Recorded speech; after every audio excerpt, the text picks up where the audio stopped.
All right, we're back for the ending of chapter 16 from My Louisiana Sky. This is Mr. Daniels, and we're going to get right to it here. Top of page 162.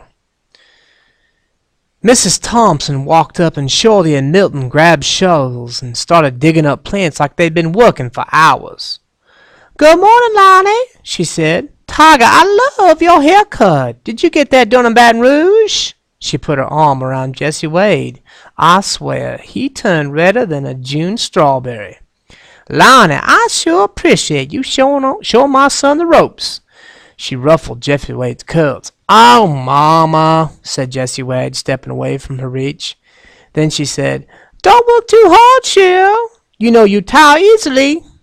I knew Jesse Wade was embarrassed, but I couldn't help but wishing I had a mama who would fret and fuss over me. Daddy started out by showing us how to make cuttings. He picked up some shears and cut 6-inch peaches off older camellia bushes.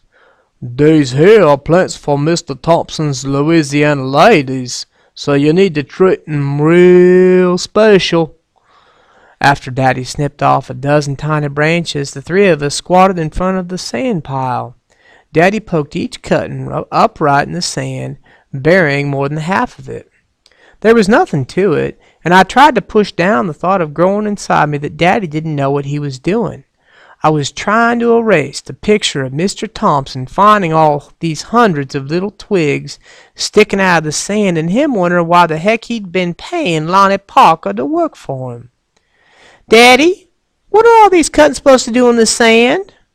He winked and motioned me with his finger to follow him over a few rows over. He gently pulled up one of the sticks. Tiny hair-like roots grew at the bottom of the twig. I breathed a sigh of relief. "Ain't that something?" Daddy said.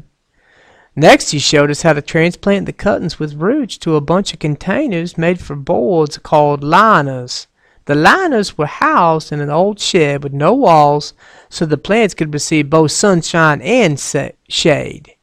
When those plants matured, workers transferred them into gallon cans and placed them in a hothouse to grow. "After they get too big for the post, we transplant them to the field," Daddy explained.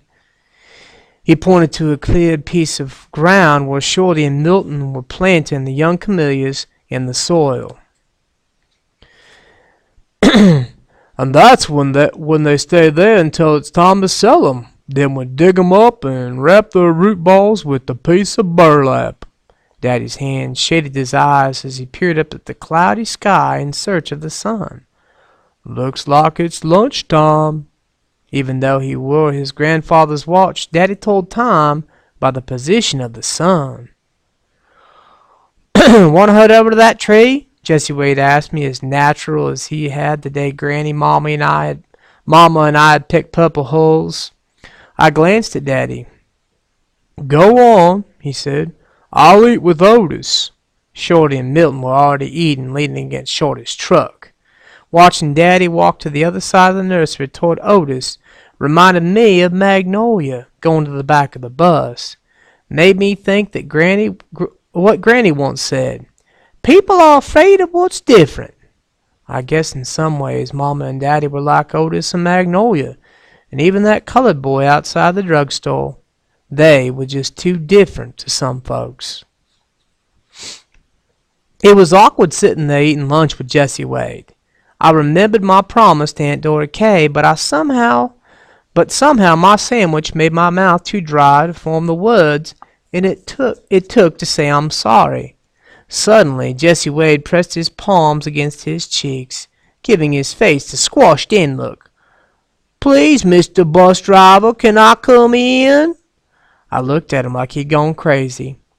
Then he put his fingers at the corners of his eyes, stretching out his eyelids. Mommy, you made my ponytail too tight." I laughed, and he looked relieved. "Where'd you learn to do that?" I asked. "Oh, my cousin Vernon. He said all the kids in Lafayette are doing it. How about this one?" He stuck his finger in his mouth and poked it out his right cheek. "Madame, would you kindly remove your umbrella?" The words sounded smothered against his finger as his finger was in his mouth. We laughed until Jesse Wade asked, "Why'd you have to go and cut all your hair off?" "I didn't cut all of it off." I tugged on the ends. "Did your daddy really ask you to work in the nursery?" He looked down and brushed his hand over the top of the grass blades. It was a rare sight to see dirt on the Jesse Wade's fingernails. "Well, he did need help, and I thought you'd be here today, and I wasn't sure if you'd be mad at me or not." "Jesse Wade, I'm sorry I told you to leave me alone. I guess I felt betrayed when you went to that party without me, and I got so confused when you acted so mushy." For about the millionth time that day, Jesse Wade blushed. "But I want to stay your friend," I said. He smiled real big. "After all," he said, "we're blood brothers, remember?" "Yeah, I remember. A few years ago, we studied that needle for a long, good time. Then finally, I got the nerve to prick my finger, and Jesse Wade went green and said he heard that you didn't actually have to bleed to be blood brothers. He claimed we could just rub our fingers together and it would give us the same results. I sat there with blood trickling down my finger, and Jesse Wade totally unblemished. Before long, lunch was over, and Jesse Wade and I spent the rest of the afternoon cutting burlap bags to wrap the plant's root balls. Shorty kept eyeing me like he was trying to scare me. Milton limped along behind him, doing anything Shorty did.